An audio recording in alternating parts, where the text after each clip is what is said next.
But I want to focus instead on a few basic concepts with which you may be less familiar. And they're all based on something I call an ancestral mismatch. An ancestral mismatch. So what is that?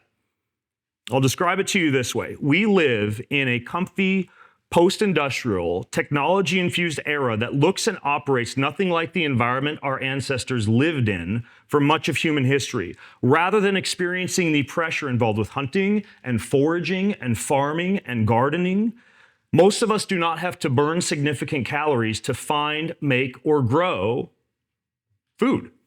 Instead, we have 24/7 access to hyper-palatable foods. And rather than experiencing the thermal stress of working outdoors in the winter or sweating outdoors in the summer, we largely live and work and drive and fly in temperature-controlled boxes. Rather than hauling rocks, building fences, planting crops, or chasing prey, we now mostly thumb type. Rather than eating seasonally with adequate amounts of plant dietary diversity, we now have iceberg lettuce with tomatoes and mini carrots drowned in ranch dressing that we probably didn't even have to personally ranch.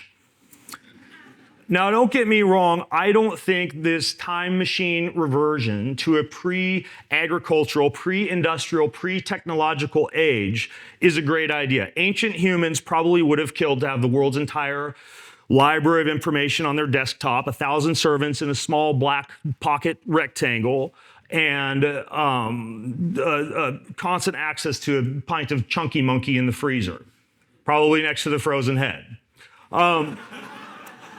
And in our privileged first world existence, we've traded the acute struggles of the caveman, if we want to call them that, wild animals and famine and pestilence and Viking invaders, with the chronic diseases of modernity, obesity, diabetes, heart disease, and microplastic invaders.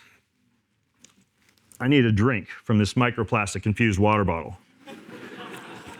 So now that you're surrounded by ample amounts of overprocessed calories, and unless you're lucky enough to have a side job in construction, painting, or farming, probably not engaged in a lifestyle for which you are adequately loading your joints, stressing your bones, or moving your muscles in some sort of a primal fashion, how do you fight the uphill battle against the biological entropy that contributes to frailty and chronic disease?